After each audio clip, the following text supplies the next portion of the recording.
Greetings and welcome to Nathan L Official. If you've never seen my face in the video before, this is my personal channel where I do vlogs, reviews, and anything else that happens to catch my fancy. And today, I got fast food delivered to me. First of all, this bag is bigger than my head, okay? I don't spend money recklessly. This is about $50 of food delivered to my door for like $30 because, that's like, okay. Dash Pass, Uber Eats, Uber One, it's like $10 a month. They're like, hey, 4-week free trial. I'm like, okay, sure. So that's $10 I don't have to spend. And then they got all these deals. They got 30% off specific items. They got, buy one, get one on like some chicken sandwiches. And, got some free sriracha dippers.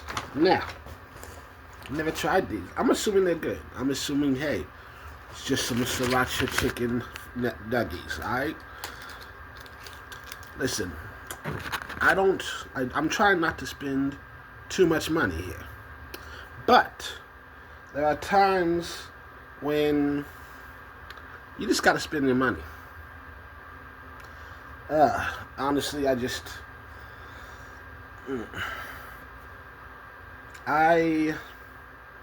these last 4 weeks, I would say, it's been at least 2 weeks, maybe 3, where I have never gone 24 hours without leaving the house. So that's my goal for today. Like, legit, that's my day. 24 hours. If I can make it to 11 p.m., without opening that front door again, I just realized technically I opened the door and I did step 1 foot outside to grab this when my dasher got delivered. And I ain't letting no stranger in my house. These are pretty good. I've been slightly desensitized to sriracha. I'm still not eating like ghost peppers and other shit like that. This is nice. It's got just enough kick that you feel it. Not so much kick that you feel it, know what I mean? Anyway.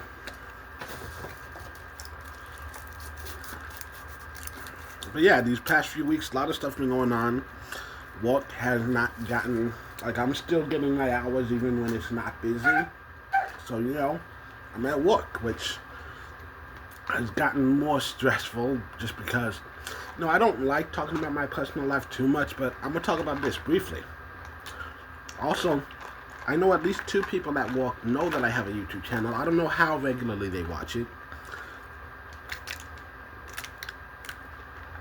So I try not to bring up shit, but there's one person that came to our job, and everyone hates her. And I do mean everyone. She's annoying as hell. Look, I'll be the first to say it. I'm not a social person. I don't love talking. But I can. And there are times when, okay, if you're a person I'm comfortable with, then I'm comfortable talking to you. But the people I hate the most are the people that are allergic to silence. And that's exactly what this girl is. She cannot be around another human being without talking their mouths off. Without talking their ears off, sorry. It's 10 o'clock, which for me is morning. I've been awake for like 4 hours. I just did not sleep well. I went to bed at like 1:30, woke up at like 6. I've been trying to take naps, just chilling, watching TV, playing my games. The point is, I'm not at my best right now. But anyways, there's this girl. Literally, she'll be there for the whole shift, and her mouth will never close once. And there's nothing more frustrating than that. And she wonders why people don't like her. And it's like, because you're you. Like, have you met you? You're really hard to like. I try to be, civil to everyone. I'm not out here trying to start no drama. I'm living my life, you're living your life. We all live in our life. But damn, I just go out of my way to avoid her at all costs. Which I think has probably resulted in me losing some weight because now if I'm on staff with her, I spend the whole day wandering around the store just actively trying to be in places where she can't even see me. Like, I want her to forget that I'm even there. Because, like, look, I don't mind talking to some people. Because, hey, I don't love everyone that I work with. There's, like, 2 people that I work with who, like, oh, I love them. I enjoy their company. I look forward to seeing them. I see their name on the schedule. I'm like, hell yeah.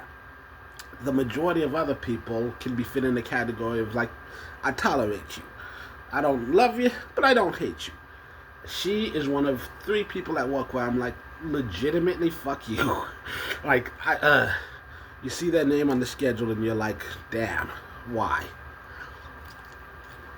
But, like I said, I'm not going out of my way to be mean. I can't deal with it. She talks too much. My social battery is low enough to begin with. I don't have much in the tank.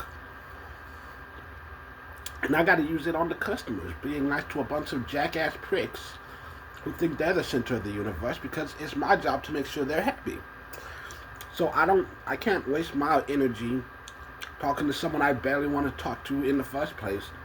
And then she just wants to keep talking and keep talking and keep talking and keep talking. And no, I can't do it. I'm not about that life. So I actively go out of my way to avoid her at all costs. Like I said, just the amount of just walking circles around the store I've done, I've probably lost a few pounds. Just from that. I've noticed I've had trouble with my hydration lately these past few weeks. And that might just be exhaustion from doing too much because, like I said, I have not gone 7 days without leaving the house. I have not gone 24 hours without leaving the house in at least 14 days. Now, some of it isn't all bad because, like, some of it's like, oh, hey, I'm going to events with friends because I'm trying to be social and do shit. Right? Some of it, however, it's like my mom had surgery. It's fine. Knee surgery. She's healthy. Little bit of pain, so good. But the past couple of weeks, I had been visiting her, make sure she's all right, do some cooking, take out her trash, keep her company. No big deal. Least I can do. Still, it feels good to wake up in the morning knowing that I don't have to get up if I don't want to. I can just roll over and go back to bed, knowing that, hey, if I can't sleep right now, fine, fuck it. Get up, play some Vigimagams, and then if I get tired later, I can sleep then. It's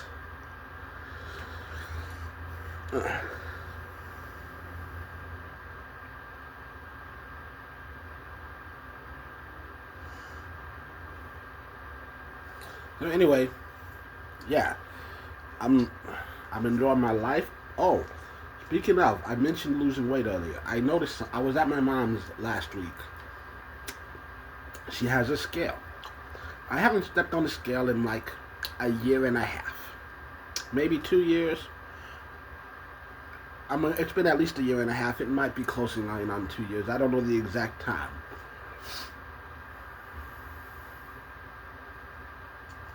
Might have even been longer. I'm not entirely sure.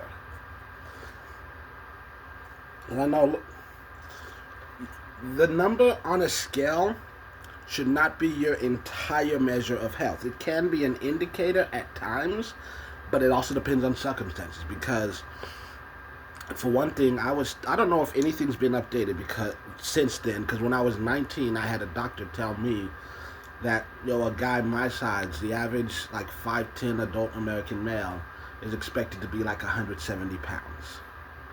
As an adult, since the age of 18, I have only been under 200 pounds once, and that's when I was homeless. So the BMI is kind of bullshit, because I was like, a 5'10" male, adult male is supposed to be 170? Are you kidding me? When I was homeless, I was malnourished, I was lethargic, I was literally skin and bones, and I was still 20 pounds overweight. I'm trying to remember if it was 193 or 188. Either way, like legitimately, my base weight, I'm just a big guy. I got big bones, I got broad shoulders, I got these broad hips, I got wide feet. I don't know, maybe I just got thick bones or something. Because, like, legitimately, homeless, malnourished, skin and bones, still technically overweight. So, you can't just use the numbers as the end-all be-all. I determined that a good resting weight for me was somewhere between 200 and 220. It's like, okay, over 220, you start having trouble walking up a flight of stairs without huffing and puffing. Under 200, you start getting lethargic. So 200 to 220 for me, good resting weight. But I should say that's a good non-active resting weight because I got a job that required me going up and down a spiral staircase multiple times. Like for 6 straight hours. I was working in a restaurant. Well, for 6 straight hours, it's like, okay, grab a bus tub with either 20 pounds worth of plates or 50 pounds worth of cast irons. Walk across the room, carry that up a spiral staircase, put everything down, squat down, fill it up with 20 to 50 pounds worth of dishes, squat straight up, go back down the stairs again. Like 6 straight hours of up and down stairs, squats, which honestly, when I first got that job, I could not do a squat. And now I can. And I can hold it for a while too. So I'm guessing I've built up some muscle. Because did I gain a little weight? Sure. My belly got bigger. I will not deny that I have a big belly. But I went from, like I said, resting weight, generally try to keep between 200 to 220, to suddenly, a few months into the job, like a year or so maybe, I don't know the exact timeline, but one day, just out of curiosity, I had noticed my shirts were getting smaller. I had noticed that. But one day I step on a scale and I'm shocked. It's like 280, 260, and I'm like, that doesn't seem right. Because like I said, normally if I break 220, suddenly, hey, huffing and puffing up and down the stairs. But somehow I make it to 260. How does that shit make sense? So I start trying to diet. Well, I don't diet very well, but I exercise at least. And I went from 260 to 285, and I'm like, okay, what the actual fuck? So it's like, the thing that makes most sense is that somehow muscles just being built. I've got an athletic build. Maybe I just build muscles really well because I'm carrying way too much weight because I've known people who weighed less than me that were rounder and jigglier than me. So, make it make sense. So I think there's at least some muscles in there somewhere. Because then at some point in time, I made it, because I'm in therapy, I'm learning to not eat my feelings as much. That was a huge problem. Huge sweet tooth. I end up getting to 305 pounds, and I'm like, okay, that's too much. And so I'm not gonna lie, there were times when I have pants that I couldn't button. So just wearing a belt and wearing oversized shirts just to make sure you couldn't see that my button was not done on my pants, and hoping that the zipper holds up. Which I will not lie, there have been times when it didn't. I started working out. 10 days. For 10 straight days, I was doing yoga. I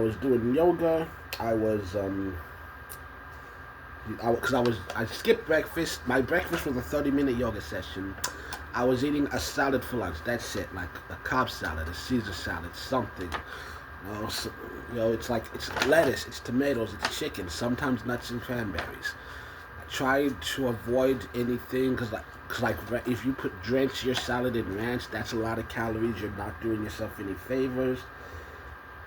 So I'm trying, and dinners varied from time to time. Sometimes it's like spaghetti or lasagna, sometimes it's fried chicken, sometimes it's chicken and rice. I'm not gonna say dinner was perfect, but I was making a concerted effort, and I gained 10 pounds. I went from 305 to 315. How the fuck do you gain 10 pounds in 10 days doing yoga and eating salads? That's when I realized the scale is not my friend, and so I stopped looking at it.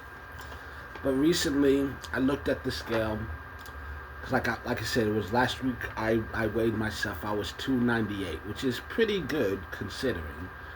So that's like almost a 20-pound difference. And I have noticed that even before the scale, I've noticed a physical difference because I have pants that, like I said, 2 years ago couldn't even button them, and now I have to wear a belt. Otherwise, they start sliding down the second I start walking. So I did something right. I walk like 5 miles a day, which, well, that's a lot of people. It's not high intensity exercise, but it's something. Occasionally, I try to go to the park and jog. Haven't been doing it as much. I'll go. I've got a set of weights that my uncle got me. I'll do curls and presses. I'll use them for extra resistance when I'm doing some squats and lunges around the house. I'm not gonna lie, I don't do a lot of core exercises. I'll occasionally do a crunch or so, but I've been focusing on the legs is best just because hey, they have more muscles, so you burn more calories. I mean, so that's been the main thing I walk on. Just every day is leg day. I'm not a gym bro, so I'm focusing heavily on the legs just because I just want to burn some calories. That's not really about looking like a supermodel. It's about me, the only one in my family who hasn't been diagnosed with diabetes or arthritis or high cholesterol or high blood pressure, all of that shit. I haven't completely cut sweets out, but I have learned at least some self-control. Like I said, not eating your feelings, meditating, journaling, doing lots of things. So yeah, I'm eating fruits and vegetables almost daily. Not always, but I try. I have smaller meals, and I try to. I know that hey, when you eat can almost be more important than what you eat. I've also I limit how much ice cream I have. Like I bought ice cream because I went from literally at one point in time every other week go to HEB, get like 8 pints of ice cream, half a pint for breakfast, sometimes an entire pint if I was having a bad day, to now okay, 2 or 3 times a year I'll buy some ice cream as a treat. Because hey, what's the point of living your life if you ain't having fun living your life? You're allowed to treat yourself occasionally. But yeah, I'm trying to stay fit. And like I said, I've done something right because 20 pounds is not nothing, especially like I said, I do seem to have muscles somewhere. I know they're hard to see under all the rows of flour, but they are there. And it can be deceptive too because half of living a good life is understanding that what's normal for you is not normal for everyone. Because like I said, I'm just a heavy dude. I carry it. I look at pictures of myself next to any other human being, and I'm like, damn, why am I so huge?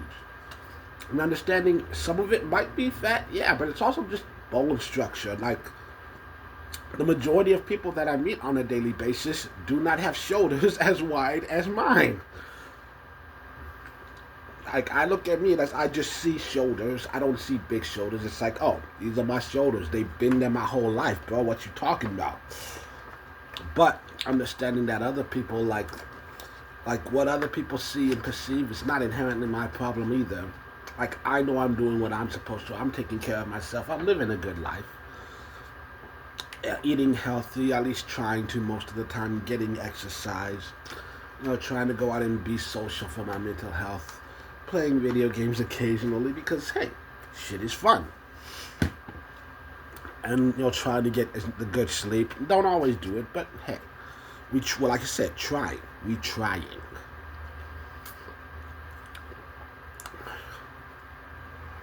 So that's my life. So what else has been going on? Hey, I managed to finish and put up the episode of the Jack Taylor fan fiction. There's one more left. I don't know if I've written the script or not. I'm going to look at that. If I have, then that's going to be the next. If not, then while I'm working on that script, I'll probably I need to get, you know what? Screw it. I'm going to need to get back to the Forgotten 90s shows because I've got like 4 episodes written. I keep not doing it. And I'll tell you, I know why I'm not doing it. It's mostly procrastination. I'm lazy sometimes, and it's a big show, especially if I want to do it with the same format that I've been doing, because it's one thing recording me, then gathering different clips and stuff. That's an hassle too. And then you got to edit it all together, level the volume as best I can. I'm not a sound engineer, but I do know how to mix audio. So trying to hit that correctly to the best of my abilities. So yeah, it's one of those things that if you let me, I'm gonna keep pushing it back. And so far, it hasn't been like high demand. No one's been like spamming me, being like, "When's the next '90s thing? When's the next '90s thing?" So it's like really easy to be like, "Okay, I'll do it some other time." But it is something I genuinely want to do, especially because ever since I wrote the scripts, I've started noticing stuff I've talked about in the scripts coming back to light. So I'm not saying like I have to be the first one to talk about them, but it would be nice. Anyways, so yeah, there's that. As far I've barely watched anime anymore. I'm keeping up with the stuff I already started, but I'm not heavy into it right now. I started a show called Ginny in Georgia. I don't know if y'all heard of it. It's a decent show. It gets comparisons to Gilmore Girls, but also the call is coming from inside the house. It gets comparisons to Gilmore Girls because they compare themselves to it. Like the first episode, because one of the reviews I saw is that, it gets comparisons to Gilmore Girls, and then the very first episode of the show, the mom in the show is like, "Hey, we're like the Gilmore Girls," and I'm like, okay. Can you really say it gets comparisons to when the show itself is comparing itself? I'm just saying, like, the call is coming from inside the house. It does at times seem like it's trying to be Gilmore Girls but edgy, like Gilmore Girls in the Euphoria universe. It's okay. It's not my favorite. I'm not gonna lie. I hate most of the characters. The storylines to me aren't that compelling, but the overall kind of like Dexter of it is definitely like the main thing. Like they're good at making the cliffhangers, making you want to wonder what's gonna happen next. Where we going from here? I mean, overall, it's one of those things like, am I entertained? Yes. If I am I planning to watch it a second time? Probably not, possibly, but as of right now, it doesn't feel like one I'm going to keep returning to. That being said, I'm halfway through the third seasons, and I haven't seen what it is, but I've heard it was renewed for a fourth season which fans were really excited for because of how season 3 ended. And I'm literally exactly halfway through season 3 right now. So we'll see what happens there. Also, because I was at my mom's, she had the first 3 seasons of Camp Cretaceous on DVD. So I watched those. I've heard a lot of good things about Camp Cretaceous online. As a huge Jurassic Park fan, I have not been excited for the modern Jurassic Park stuff. Because it feels like, okay, we made the original Jurassic Park. And ever since then, it's just been a slow climb downhill. And then somewhere along the way, we tripped and fell. And now it's just an avalanche. And it all sucked. But I'm grateful that Jurassic World exists for the mere fact that Camp Cretaceous is good. It is. There are definitely things I don't like about it, but it's a kid's show, so yay, people definitely die. That's great. You never see it on screen. There's no blood, obviously. It's pretty decent animation, and like really good job of that. But I do hate how the whole a bunch of children can just outrun a T-Rex barefooted because it's a TV show. It's that main character power, That whole, it keeps lunging at them, trying to bite them, and just barely missing.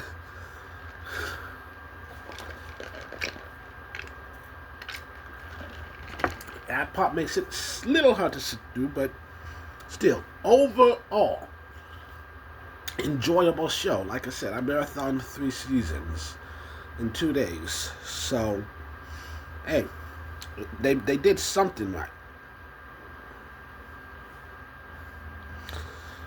And so anyway,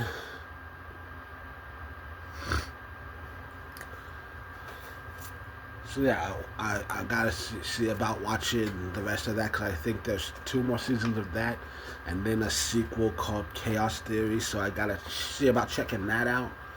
I'm gonna finish Ginny in Georgia, and I'm gonna try to watch.